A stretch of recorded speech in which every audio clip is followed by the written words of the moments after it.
Hay dos formas de conquistar y esclavizar una nación, una es con la espada y la otra es con la deuda.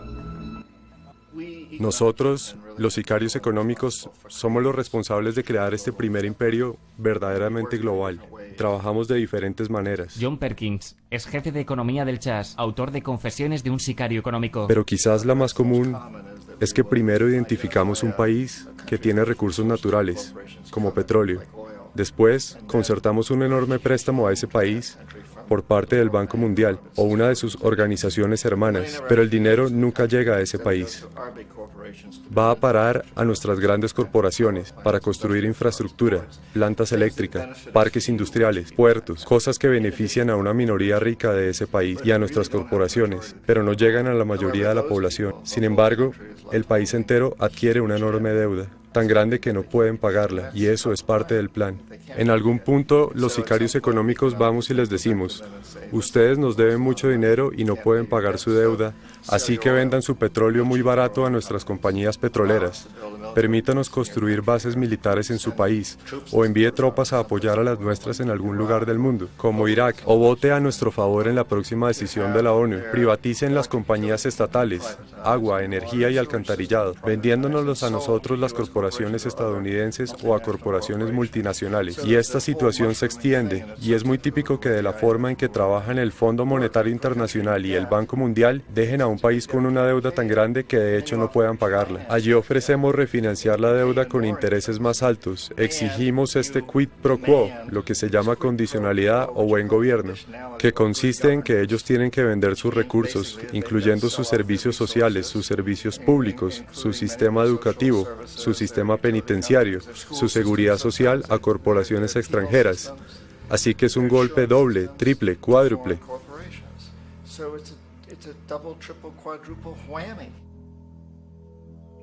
Precedente de los sicarios económicos empezó a principios de los años 50, cuando Mossadegh fue elegido democráticamente en Irán. Fue considerado la esperanza para la democracia en Oriente Medio y alrededor del mundo. Fue el hombre del año de la revista Time. Una de las ideas de su campaña que implementó era que las compañías extranjeras de petróleo tenían que pagarle a los iraníes mucho más por el petróleo que se llevaban de Irán, que los iraníes debían beneficiarse de su propio petróleo. Extraña política. Por supuesto que eso no nos gustó, pero no queríamos hacer lo que normalmente hacemos, enviar el ejército.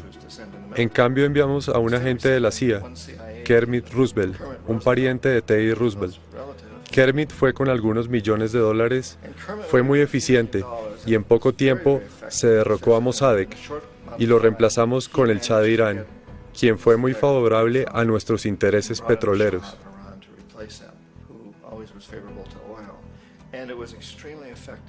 Rebelión en Irán. Multitudes inundan Teherán. Los oficiales del ejército gritan que Mossadegh se ha rendido y su régimen como virtual dictador de Irán ha terminado. Retratos del Shah desfilan por las calles mientras los sentimientos dan un vuelco. Al Shah se le da la bienvenida a casa. Aquí en Washington concluimos, eso fue fácil y barato. Esto estableció una nueva forma de manipular países, de crear imperios. El único problema con Roosevelt fue que tenía tarjeta de agente de la CIA, y si era atrapado las consecuencias podrían ser muy serias. Entonces se tomó la decisión de usar consultores privados, encauzar el dinero a través del Banco Mundial o el FMI o alguna agencia por el estilo, y reclutar a personas como yo que trabajaban para compañías privadas. Si nos atrapaban, no traería consecuencias gubernamentales.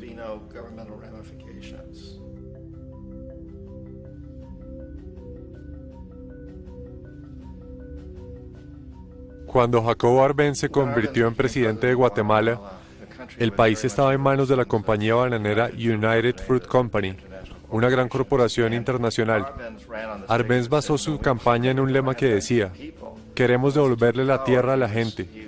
Y una vez que llegó al poder implementó las políticas que harían exactamente eso, devolverle la tierra a la gente.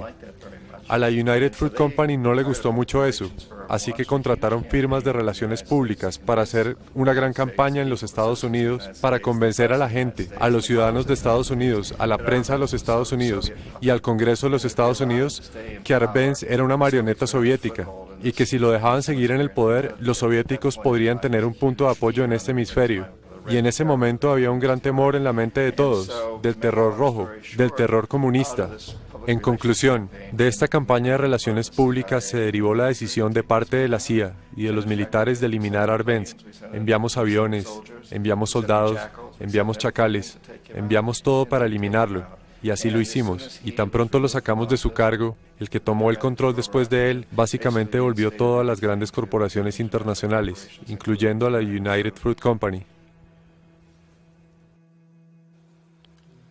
Ecuador estuvo controlado durante muchos años por dictadores a favor de Estados Unidos, con frecuencia brutales. Cuando se convocaron elecciones verdaderamente democráticas, Jaime Roldós se presentó como candidato. Su objetivo principal como presidente sería asegurarse de que los recursos del Ecuador fueran usados para ayudar a los ecuatorianos. Y ganó, por un muy amplio margen, y empezó a implementar estas políticas para cerciorarse que las ganancias provenientes del petróleo sirvieran para ayudar a su pueblo. Bueno, eso no nos gustó en los Estados Unidos.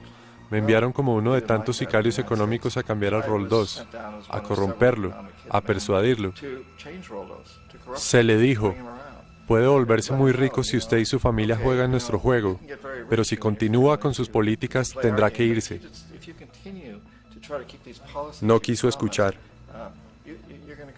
Fue asesinado. Apenas el avión se estrelló, toda el área fue acordonada. Los únicos autorizados a entrar fueron militares de una base estadounidense cercana y algunos militares ecuatorianos. Cuando se inició la investigación, 2 de los testigos clave murieron en accidentes de auto antes de que tuvieran oportunidad de testificar. Sucedieron muchas cosas extrañas alrededor del asesinato de Jaime Roldós. Tanto yo como la mayoría de los que analizaron este caso no tuvimos ninguna duda de que fue un asesinato. Y por supuesto, en mi posición de sicario económico, obviamente esperaba que algo le sucediera a Jaime, ya fuera un golpe de Estado o un asesinato, no estaba seguro, pero tenía que ser eliminado porque no se dejó comprar. Omar Torrijos, el presidente de Panamá, fue uno de mis favoritos. Realmente me gustaba, era muy carismático, era un hombre que realmente quería ayudar a su país. Y cuando traté de sobornarlo o corromperlo me dijo, mira Juan, me llamaba Juanito, mira Juanito, no necesito el dinero, lo que realmente necesito es que mi país sea tratado con justicia. Necesito que los Estados Unidos indemnicen a mi pueblo por toda la destrucción que han hecho aquí. Necesito estar en una posición donde pueda ayudar a otros países latinoamericanos a ganar su independencia y ser libres de esta presencia terrible del norte. Ustedes han abusado seriamente de nosotros. Necesito tener el canal de Panamá nuevamente en manos de los panameños. Eso es lo que quiero. Déjame en paz, no trates de sobornarme.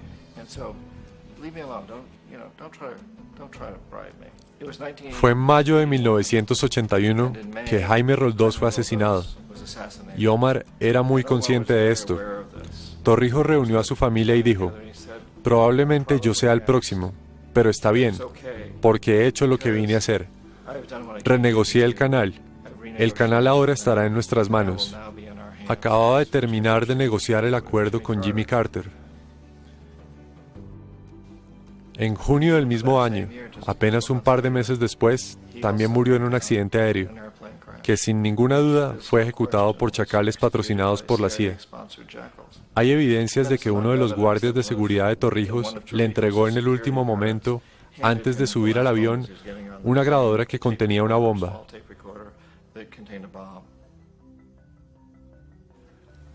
Resulta interesante ver cómo este sistema ha continuado casi de la misma manera durante años, años y años, excepto que los sicarios económicos han ido mejorando en su labor sin cesar. Tenemos el caso muy reciente de lo que sucedió en Venezuela. En 1998 Hugo Chávez consigue ser presidente electo, después de una larga línea de presidentes muy corruptos, que básicamente habían destruido la economía del país. Y Chávez fue elegido en medio de todo eso. Chávez se enfrentó a los Estados Unidos, y lo hizo ante todo exigiendo que el petróleo venezolano fuera usado para ayudar a los venezolanos. Bueno, eso no nos gustó en los Estados Unidos. En el año 2002 se organizó un golpe de Estado, que no tengo ninguna duda, así como la mayoría de la gente, de que la CIA estuvo detrás de esto.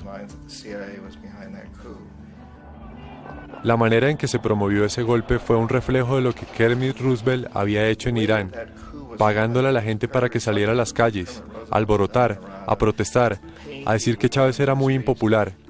Ya sabe, si consigue unos pocos miles de personas que hagan eso, la televisión puede hacerlo parecer como que es el país entero. Y las cosas comienzan a expandirse rápidamente, excepto en el caso de Chávez, que fue lo suficientemente inteligente, y la gente lo apoyó fuertemente, de manera que pudo superar el golpe, y eso fue un momento excepcional en la historia de América Latina.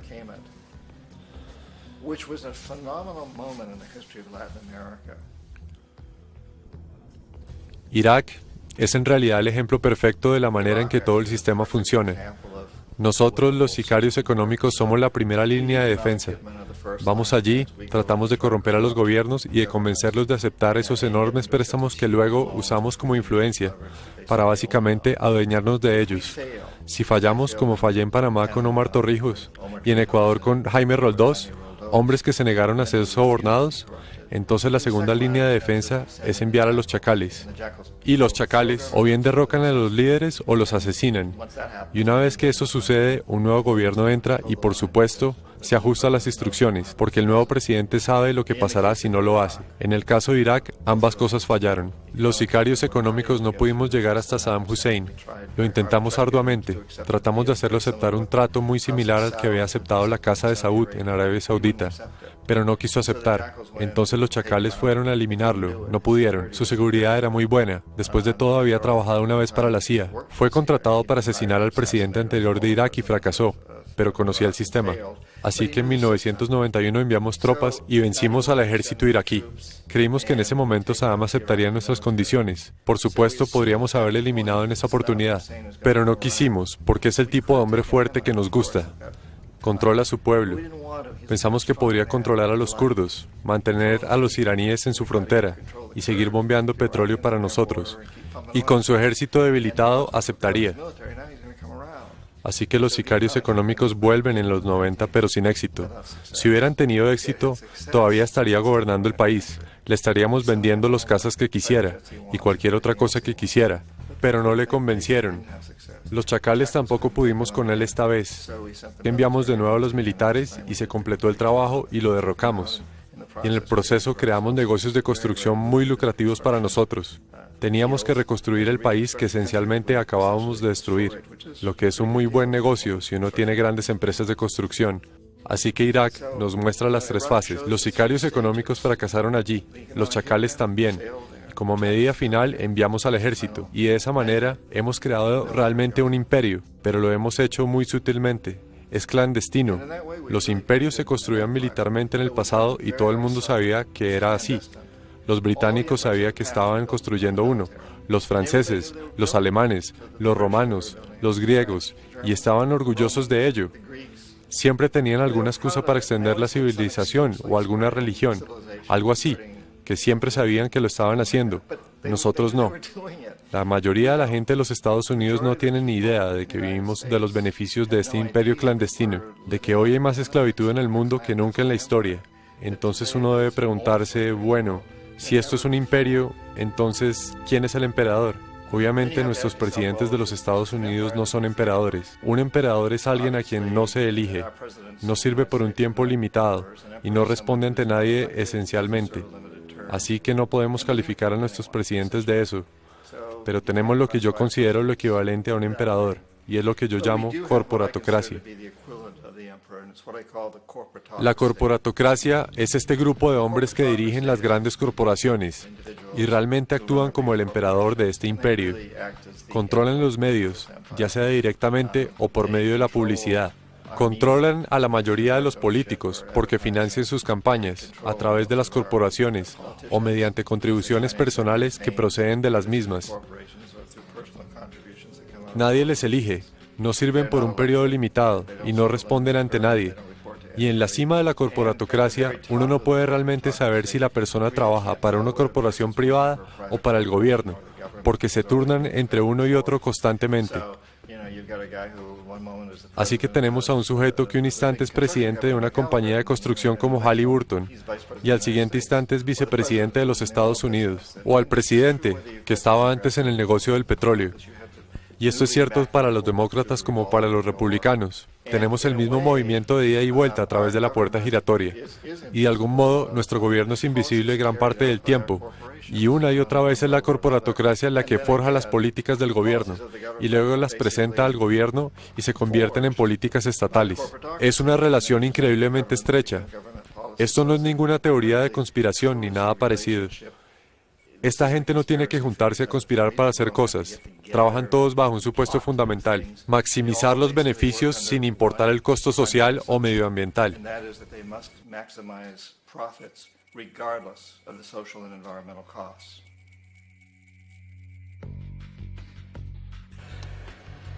Este proceso de manipulación por parte de la corporatocracia, mediante el uso de la deuda, el soborno y el derrocamiento político, se llama globalización. Igual que la Reserva Federal mantiene al público estadounidense en una posición de servidumbre forzada mediante la deuda perpetua, la inflación y el interés, el Banco Mundial y el FMI juegan este papel a escala global. La trampa básica es simple: provocar el endeudamiento de un país, bien por su propia imprudencia o corrompiendo al líder de ese país, para luego imponer condicionalidades o políticas de ajuste estructural, que a menudo consisten en lo siguiente: devaluación de la moneda. Cuando el valor de la moneda cae, lo mismo ocurre con todo lo asociado a ella. Esto pone los recursos nativos a disposición de los países depredadores a una fracción de su valor real. Grandes recortes en la financiación de programas sociales, que habitualmente incluyen la educación y el sistema de salud, comprometiendo el bienestar e integridad de la sociedad, dejando al público vulnerable a la explotación. Privatización de empresas públicas. Esto significa que sistemas socialmente importantes pueden ser adquiridos y regulados por corporaciones extranjeras que buscan beneficios. Por ejemplo, en 1999 el Banco Mundial instó al gobierno boliviano a vender el sistema público de aguas de su tercera ciudad más grande a una subsidiaria de la corporación estadounidense Bechtel. En cuanto esto ocurrió, las facturas del agua para los ya empobrecidos residentes se dispararon. No fue hasta que hubo una revuelta popular total que se anuló el contrato con Bechtel. También la liberación del comercio o la apertura de la economía eliminando toda restricción al comercio internacional. Esto permite ciertas manifestaciones económicas abusivas, como corporaciones transnacionales importando sus propios productos producidos en masa y vendiendo más barato que la producción local, arruinando así las economías locales.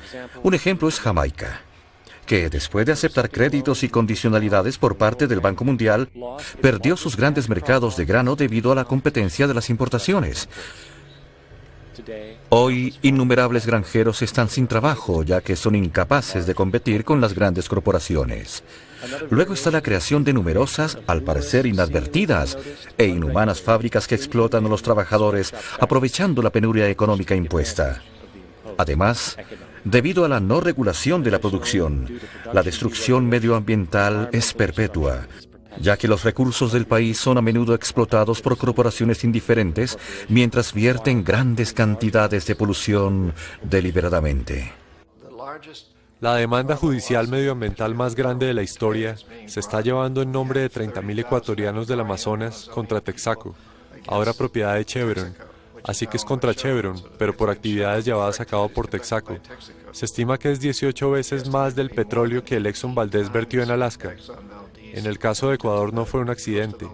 Las petrolíferas lo hicieron a sabiendas, lo hicieron para ahorrar dinero y no tener que disponer de los residuos adecuadamente. Además, un rápido vistazo a los resultados de las actuaciones del Banco Mundial revela que la institución, que clama públicamente ayudar a los países pobres a desarrollarse y aliviar la miseria, no ha hecho más que aumentar la brecha entre riqueza y pobreza, mientras las ganancias corporativas se han disparado. En 1960, la diferencia de salario entre un quinto de la población en los países ricos y un quinto de la población de los países más pobres era de 30-1. En 1998 era de 74-1.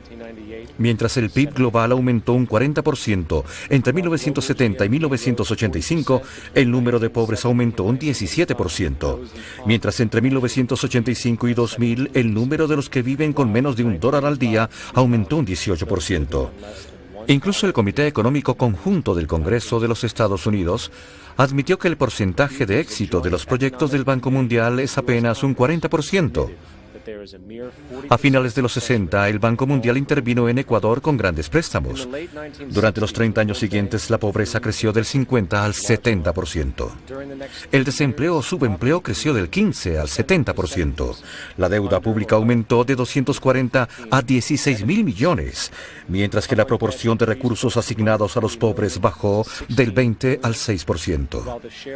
De hecho, para el año 2000, el 50% del presupuesto nacional de Ecuador tenía que asignarse al pago de la deuda.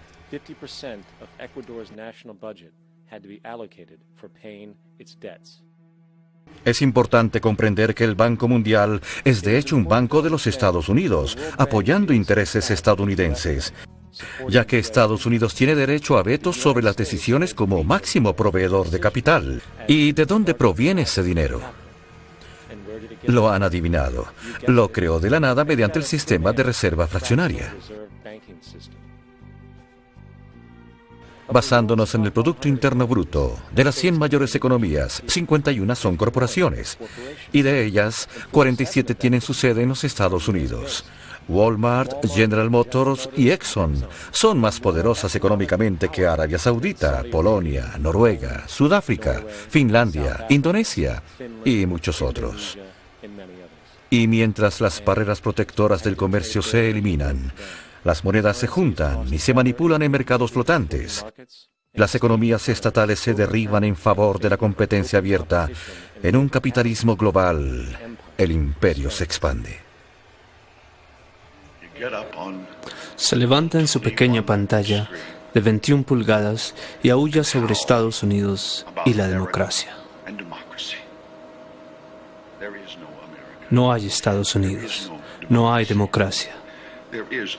Solo hay IBM, ITT y ATT, DuPont, Dow, Union Carbide y Exxon. Esas son las naciones del mundo de hoy en día. ¿De qué cree que hablan los rusos en sus consejos de Estado de Karl Marx? Sacan sus gráficos de programación lineal, teorías estadística, soluciones de mínimos y máximos, y computan la probabilidad de precio-costo de sus transacciones e inversiones exactamente igual que nosotros. Ya no vivimos en un mundo de naciones e ideologías. El mundo es un complejo de corporaciones, inexorablemente determinado por las inmutables leyes de los negocios. El mundo es un negocio.